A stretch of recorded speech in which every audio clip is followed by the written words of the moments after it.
Un PSG décevant, les notes des joueurs et le carton rouge lensois qui n'aurait pas dû être mis. On va faire un petit package global et parler de tout ça dans cette vidéo. Salut à tous les gars, c'est Azial. Aujourd'hui on se retrouve pour une nouvelle vidéo. On va parler de l'actualité du Paris Saint-Germain. Dans cette vidéo, on va revenir encore une fois sur le match entre Lens et le PSG. Comme défaite, trophée des champions, il y a quelques... Ouais, il y a pas mal de constats à en tirer. On va aussi revenir sur les notes des joueurs. Ça va permettre de faire un petit peu des petites prestats individuelles, donner mon avis un petit peu individuellement sur les joueurs, reparler vite fait de la rencontre, etc., de ce que j'ai aimé chez les individualités et collectivement et ce que j'ai pas trop aimé, même si vous connaissez mon avis désormais sur la rencontre et je le répète encore une fois dans cette vidéo. Globalement, je trouve que c'est une défaite qui n'est pas honteuse. C'est pas une défaite catastrophique, c'est pas... Voilà, le PSG a joué le match, le PSG 9 fois sur 10 pour moi, ce match-là tu le gagnes. Du côté de Lens, ils ont fait leur match, ils ont fait aussi une prestation très aboutie de leur côté, qui ne referont pas tous les 4 matchs, comme on dit. Et en plus de ça, ils ont eu la réussite. Donc quand tu prends le package complet, avec en plus le contexte autour de ce match, joué à l'extérieur, etc., pour une finale pour un trophée des champions, c'est un match qui pour moi reste bon, franchement, du Paris Saint-Germain. Et c'est pour ça d'ailleurs que je ne comprends pas certaines critiques. Et bon... J'ai mis en exemple Daniel Riolo, notamment par rapport au carton rouge. Vous allez voir, je vais vous expliquer tout ça juste après. En vrai, Daniel Riolo, il n'a pas été non plus trop critique envers le match, mais quand j'ai écouté un peu les analyses, etc., et c'est le cas de pas mal de gens, il y a cette analyse un peu du « ouais, le PSG, ils ont sous-estimé Lens, ils ont estimé que le trophée des champions, c'était pas important, ils ont pris le match par-dessus la jambe ». Mais moi, je trouve pas. Je trouve pas que le PSG a pris le match par-dessus la jambe. Je trouve pas que le PSG est passé à côté de son match, comme pareil, j'en ai vu certains le dire. En fait, c'est pas parce que Paris perd un match, et c'est vrai, on n'a pas l'habitude de les voir perdre un match, et je suis désolé de le dire, et je le répète, je préfère que Paris perde ce match-là plutôt qu'ils perdent une finale de Ligue des Champions, de Coupe de France, ou alors un match décisif pour la Ligue 1. Personnellement, je préfère que Paris perde ce match-là aussi que perdre face à Aston Villa la Super Coupe de l'UEFA.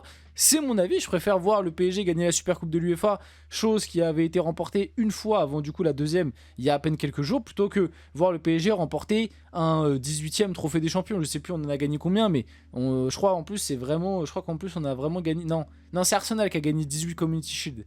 Nous, je crois c'est 11 ou 12 trophées des champions, quelque chose comme ça. Donc, je préfère voir la Super Coupe de l'UEFA qu'on a gagné que 2 fois que trophée des champions qu'on a déjà plus d'une dizaine de fois dans l'armoire. C'est juste logique, tu vois. Il y a la nouveauté, il y a le fait de vouloir augmenter le palmarès d'un trophée qu'on a peu. Et c'est pour ça que je comprends pas toutes les critiques qu'il y a autour du PSG. Tu peux critiquer certains aspects du jeu, notamment effectivement le manque de tranchant offensif, mais... Le PSG n'a pas manqué de respect à Lens, le PSG n'a pas pris le match par-dessus la jambe, le PSG a fait juste un deuxième match officiel, sans préparation. Voilà, et ils ont fait malgré tout un match abouti où pour moi ils ont été, et je bois les paroles de Luis Enrique par rapport à ça, pour moi ils ont été au-dessus du RC Lens. Mais c'est logique que le PSG soit au-dessus du RC Lens, mais par rapport au contexte, c'était pas quelque chose de garanti. C'était pas quelque chose de garanti. Je rappelle quand même que le RC Lens, et c'est pas pour leur enlever la victoire, mais c'est juste pour expliquer certaines critiques. Le RC Lens a repris sa saison le 18 juillet. Le 18 juillet, pardon, on était encore, les joueurs étaient encore, la plupart des joueurs du PSG étaient encore à la Coupe du Monde. C'est juste pour vous donner un ordre d'idée de la temporalité un petit peu. Donc bref, on va rentrer dans le vif du sujet de la vidéo. Avant tout ça, n'hésitez pas à liker, commenter, partager et vous abonner, ça fait toujours plaisir, ça aide pour le développement de la chaîne. N'hésitez pas aussi à activer la cloche de notification, à booster les vidéos, et nous, on va y aller dès maintenant pour parler un petit peu de tout ça. Donc, les notes. Je commence par les notes, parce que bon, de toute façon, mon avis sur le match, je viens de le donner. Pour faire très simple et me répéter, moi je trouve que c'est un bon match du PSG. Il a manqué des choses offensivement notamment, mais moi je trouve que le match il est abouti. La deuxième mi-temps elle est peut-être moins bonne, je pense qu'il y a une baisse de régime et aussi affronter un bloc balançois qui ont fait leur match, ça a été compliqué, mais c'est pas un mauvais match du PSG. J'ai vu des matchs du PSG l'année dernière dans des victoires à des moments bien pires que ce match-là face à Lens. Et honnêtement, si le standard minimum du PSG cette saison c'est ce match-là, c'est que cette saison on va manger Gucci. Parce que si, là, le PSG, ils ont livré, pour certains, l'un de leurs moins bons matchs de toute la saison, bah c'est que cette saison, on va vivre à tous les matchs, ça va être football champagne quand tu vas regarder le PSG, parce que le match, il est abouti malgré tout. Comme je l'ai dit, avec un peu plus de réussite, ce match-là, tu le gagnes peut-être 2-1, 3-1, sans trop de problèmes. Et en plus de ça, le but que t'encaisses, t'as pas vraiment pas de chance. C'est une frappe ratée, etc. Donc bref, Par rapport aux individualités, Akliouche à 4, je trouve ça très dur, personnellement. Moi, j'ai trouvé bon. Je comprends pas les critiques qu'il y a sur Akliouche. Parce qu'il y en a beaucoup qui, pareil, sont critiques de son match. Moi, je trouve qu'il a été bon, honnêtement. Sur la ligne d'attaque, pour moi, Désiré Doué, ça a été le meilleur. J'en ai parlé. Pareil, je comprends pas les critiques sur Désiré Doué. Désiré Doué, ça a été le meilleur. Et pour moi, tu vois, quand je vois que Guevara a 5, je ne comprends pas. Guevara a été catastrophique. Enfin, en tout cas, c'est mon avis. Après, je ne vais pas critiquer ceux qui font les notes chez l'équipe. Hein. Chacun a sa vision du foot, chacun regarde les matchs. Voilà, on a chacun notre analyse. Moi, le match de Guevara, je l'ai trouvé horrible. Donc bref, pour moi, Akliouche aurait mérité 5 et Guevara plutôt 4 du coup. Même voire 3. J'aurais inversé. Beraldo 4, il n'a pas été mauvais, mais ça a été un match très neutre finalement de la part de Lucas Beraldo. On l'a pas trop vu avec ballon. À un moment, il fait un beau retour où il tacle Ivanovic dans la surface. Il fait un beau retour, il empêche une occasion, une très grosse occasion. Mais mis à part ça, en vrai, on l'a pas vu, tu vois. Enfin, il a été très standard, très neutre en fait. Il a fait son rôle de 6, il a fait des passes, il a donné les ballons à Vitinha sur les côtés. Voilà, il a fait un peu la navette, mais sans jamais trop prendre de risques et sans être impactant. Donc 4, ouais, c'est... Lucadine, par contre, moi j'ai trouvé catastrophique, je suis désolé. Hein. Lucadine, techniquement, ça a été pour moi le moins bon parisien. Qu'on le veuille ou non, j'en ai vu beaucoup taper sur Zabarni. S'il y a un mec qu'on doit taper par rapport au but, sur qui on doit taper par rapport au but, c'est Lucadine. Parce que c'est lui qui dort au deuxième poteau sur l'appel de Thauvin. Et c'est ce que je disais un petit peu dans la vidéo de ce midi déjà. Si tu veux vraiment taper sur quelqu'un sur le but, même si pour moi il y a beaucoup de réussite, c'est plus Pacho ou Digne. Et surtout Lucadine. Donc voilà. Et en plus de ça, sa qualité de centre. Parce que soi-disant, de base, Lucadine, c'est quand même un bon centreur. Il a raté tous ses centres. Il a eu 3 ou 4 centres pendant le match. Il les a tous mis dans les bras à Robin Risser. Donc non, pour moi, le match de Lucadine, il est pas bon du tout. J'aurais mis 3 à Lucadine. Franchement, 3. Comme, en fait, moi, Lucadine et Guevara, c'est la même. Pour moi, le côté gauche du PSG a été très mauvais sur ce match face à Lens. Avec et sans ballon. Donc 3, moi, j'aurais mis 3. Hein. Bref. Pacho 4. Ouais, je pense que c'est mérité. En vrai, ils n'ont pas eu grand-chose à faire, hein, Pacho et Zabarni en défense, mais... Pacho, il a une petite photo quand même sur le but. Zabarni 4, du coup, ouais, c'est pareil, c'est le même principe. Hakimi sans ballon, je l'ai trouvé plutôt bon dans ce qu'il a eu à faire, dans les courses, etc. Encore une fois, le problème c'est avec ballon, Hakimi, et c'est ça le problème de Hakimi quand il n'est pas à 100% physiquement. Hakimi, quand il n'est pas à 100% physiquement, techniquement, il te rate des choses simples qu'un footballeur professionnel ne doit pas rater. Des contrôles, des passes...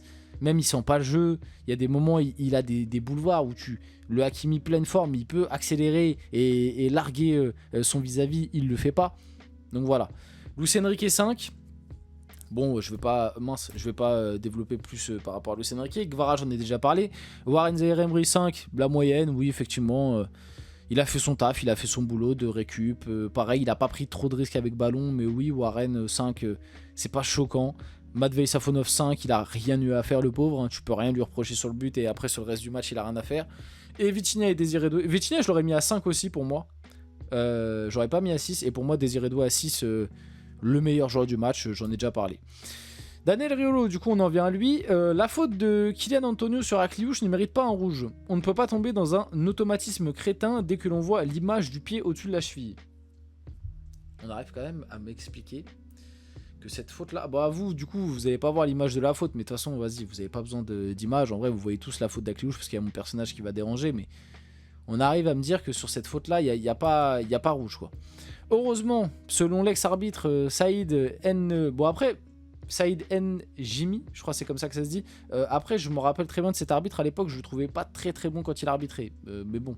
Le carton rouge de Kylian Antonio face au PSG est largement justifié. Ce tacle n'est pas maîtrisé. Le pied en avant est décollé du sol en retard avec un certain engagement. Il faut prendre en compte ces critères. Il n'y a aucune hésitation à avoir. Le rouge est largement justifié. Parce qu'en fait, moi j'ai écouté vite fait son argumentaire sur le fait de oui, mais Akliouche derrière il reprend le match et au final le rouge est dégainé vite, c'est honteux. Mais en fait, si on doit attendre qu'un mec se blesse pour mettre des cartons rouges, en fait les cartons rouges ne va quasiment plus exister. Moi je suis désolé, comme juste avant l'arbitre du coup Saïd N'Djemili l'a précisé, le tacle il est pas maîtrisé, il arrive fort. Moi je suis désolé, le tacle il arrive fort, il arrive vite, c'est au-dessus de la cheville, sur le tibia. Se mêle en avant, il touche pas le ballon, il joue pas le ballon. En fait, enfin, il joue pas le ballon. Il veut jouer le ballon, mais au final, il le joue pas du tout parce que le ballon est déjà parti, que le pied tombe sur le tibia et la cheville. En fait, il faut quoi de plus pour mettre rouge? Si en fait, on commence à discuter de cette action pour expliquer qu'il n'y a pas rouge, mais en fait, il n'y a jamais rouge dans l'histoire du foot. Parce que moi, à cette condition-là, je peux vous dire pareil. Ouais, Nuno Mendes, il a pas fait exprès de mettre son coup de coude. Du coup, pourquoi ça mériterait rouge? Bon, après, je crois que Daniel Riolo a aussi dit qu'il aurait pas mis le rouge à Nuno Mendes. Mais voilà quoi. Bref, on arrive sur la fin de cette vidéo. J'espère que la vidéo vous a plu. Si c'est le cas, n'hésitez pas à liker, commenter, partager, vous abonner. Les gars, c'était Azial. On se retrouve très rapidement pour une prochaine vidéo.